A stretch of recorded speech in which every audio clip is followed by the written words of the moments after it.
गुजरात के अहमदाबाद शहर की अब जहां पिछले कई हफ्तों से ड्रग्स रैकेट बड़े पैमाने पर चल रहा है। इस रैकेट के जरिए रोज 100 से 150 लोगों को ड्रग्स सप्लाई की जा रही है। हैरानी की बात यह है कि ड्रग्स के इस गोरख धंधे को कोई पुरुष गैंग नहीं बल्कि महिला गैंग अंजाम दे रही है। 4 महिलाओं ने इस रैकेट को बढ़ाया है, जिसमें 9 से 15 साल के 60 बच्चों से ड्रग्स सप्लाई कराई जा रही है। देखिए टाइम्स ऑफ भारत की ये विशेष रिपोर्ट।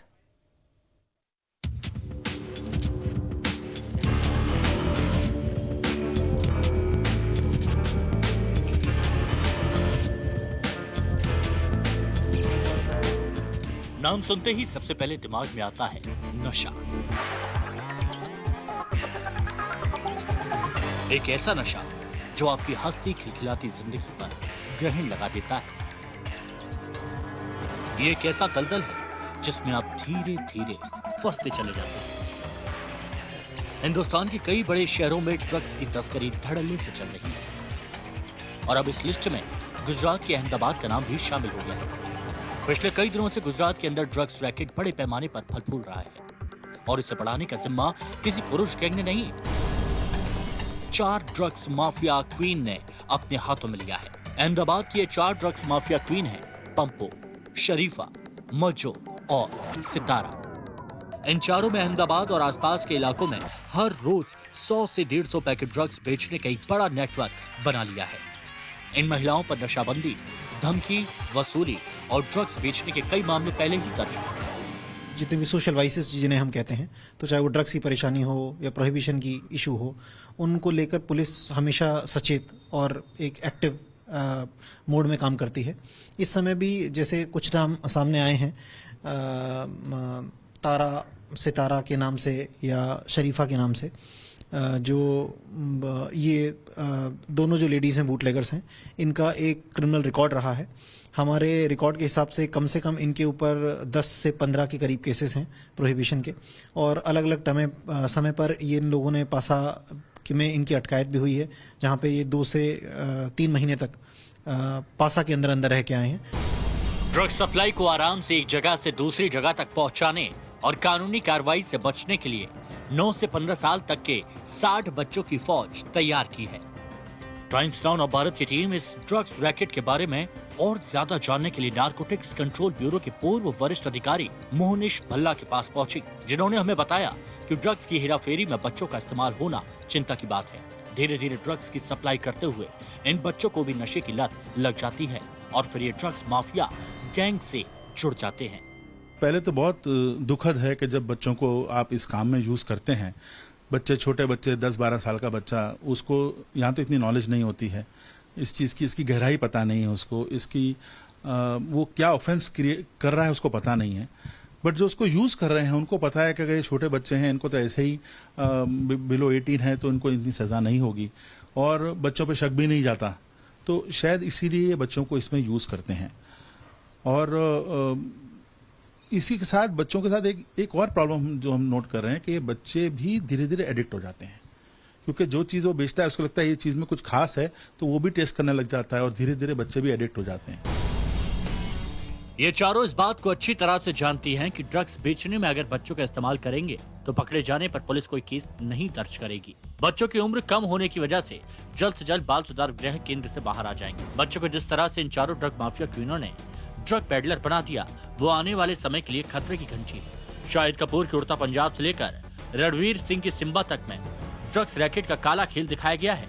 इन फिल्मों में भी दिखाया गया था कि कैसे छोटे बच्चों को इस दलदल में धकेला जाता है।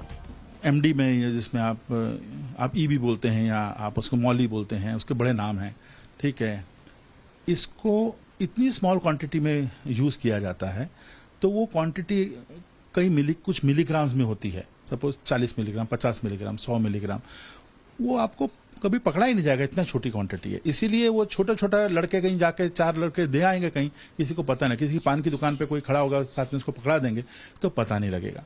बट ये धीरे धीरे ये जो समाज के अंदर इस चीज को हम जो नोट कर रहे हैं, जो अभी जिस तरह से पेनिट्रेट हो रही है, स्पेशली ये कोविड के टाइम पे जो डिप्रेशन है उसमें ये बढ़ गई है। गुजरात के अंदर चल रहा ड्रग्स रैकेट गुजरात पुलिस और नारकोटिक्स कंट्रोल ब्यूरो के लिए सबसे बड़ी चुनौती है। सिर्फ गुजरात में ही नहीं, पूरे हिंदुस्तान में ड्रग्स का एक बड़ा नेटवर्क है। देश में ड्रग्स का 1,40,000 करोड़ रुपए का अवैध कारोबार है। भारत में 2 करोड़ लोग हर दिन हेरोइन का सेवन करते हैं। दिल्ली में हर महीने 100 करोड़ ड्रग्स की खपत होती है। सबसे ज्यादा नशे की लत पंजाब के युवाओं में है। सबसे ज्यादा सिंडिकेट पंजाब में ही पकड़े जाते हैं। हिमाचल प्रदेश, हरियाणा, राजस्थान में भी ड्रग्स का बड़ा नेटवर्क है। 2020 में कुल 142 सिंडिकेट देश में पकड़े गए, जिसमें 25 पंजाब में और 9 राजस्थान में थे। कोरोना महामारी के दौरान लगे लॉकडाउन से ड्रग्स की सप्लाई जरूर कम हुई थी, लेकिन अब एक बार फिर ये रैकेट बहुत तेजी से बढ़ रहा है और हमारे देश के युवाओं के भविष्य को अंधकार में ले जा रहा है। Bureau report, times now, Navbharat. Amit Rajput हमारे साथ अहमदाबाद से अभी जुड़े हुए हैं। अमित, क्या ऐसे और भी गैंग हैं जो अभी भी गुजरात में चल रहे हैं?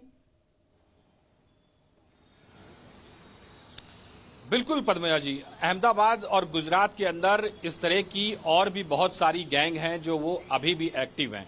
और इसी तरह से हमने तो ये जो टाइम्स नेटवर्क ने जो खुलासा किया है, ये सिर्फ 4 ऐसी महिलाएं हैं। इनका भूतकाल मैं बताना चाहूंगा कि इनके परिवार से जो लोग जुड़े हुए थे वो भी इसी तरह के ड्रग्स रैकेट के अंदर और कहीं ना कहीं गैर कानूनी गतिविधियों में थे। और उसके बाद में जब उनके परिवार के मुखिया जब अब उनके साथ नहीं हैं और ज्यादातर उन पे केसेस हो चुके हैं, तो अब ये जो लेडी क्वीन है, ड्रग माफिया क्वीन है, ये सब सामने आई हैं। और ये 4 ड्रग माफिया क्वीन, पंपो, सितारा, मज्जो और ये जो चारों हैं, ये चारों ने इस तरह से बच्चों का इस्तेमाल करना शुरू किया है, क्योंकि बच्चे जो होते हैं वो माइनर होते हैं। अगर गुजरात पुलिस या एनसीबी की टीम उसे पकड़ लेती है तो स्वाभाविक तौर से वो माइनर है और उसे बाल सुधार गृह में भेजा जाएगा और उसके बाद में उसे जल्द ही वहां से जमानत मिल जाएगी और नाम भी जो है इन ड्रग माफिया क्वीनों का नहीं आएगा। तो इस तरह से ये बड़ी चालाकी से इन बच्चों का उपयोग पूरे अहमदाबाद नहीं पूरे गुजरात में किया जा रहा है। और ये बच्चे भी जो हैं बिल्कुल नादान होते हैं, उन्हें सिर्फ कुछ लालच देके उन्हें भेजा जाता है और वो बच्चे ये जो ड्रग है उसे सप्लाई करने की जो नेटवर्क है उसके अंदर जुड़ जाते हैं। और भविष्य में जिस तरह से हमारे साथ में एनसीबी के पूर्व वरिष्ठ अधिकारी ने कहा कि वो लोग भी इस लत पे चढ़ जाते हैं, वो भी इसे चखने लगते हैं, देखने लगते हैं कि ये है क्या, तो उसके बाद वो भी इस गैंग के अंदर एक्टिव हो जाते हैं। तो ये एक बड़ी चुनौती है, सिर्फ अहमदाबाद नहीं, सिर्फ गुजरात नहीं और सिर्फ ये 4 जो ड्रग माफिया क्वीन हैं, इनके अलावा गुजरात के अंदर पिछले 5 सालों की मैं बात करूं तो पद्मया जी 598 करोड़ के नशीले पदार्थ जो हैं वो नारकोटिक्स के से जुड़े हुए, जो पुलिस विभाग की बात करूं, एनसीबी की बात करूं, इन डिपार्टमेंट द्वारा पकड़ा गया है। और ये बड़ा चिंताजनक का विषय जो है वो बन के सामने आया है। और विशेष तौर से गुजरात के जो अलग अलग जिले हैं जिसके अंदर बनासकांठा जो पाकिस्तान बॉर्डर से सटा हुआ इलाका है, वहां सबसे ज्यादा मामले ड्रग्स की हेराफेरी के पकड़े गए हैं। तकरीबन पिछले 2.5 साल के अंदर 60 जितने मामले जो हैं वो बीएसएफ ने, गुजरात पुलिस ने संयुक्त ऑपरेशन में बनासकांठा से पकड़े हैं। अहमदाबाद भी उससे अछूता नहीं रहा है।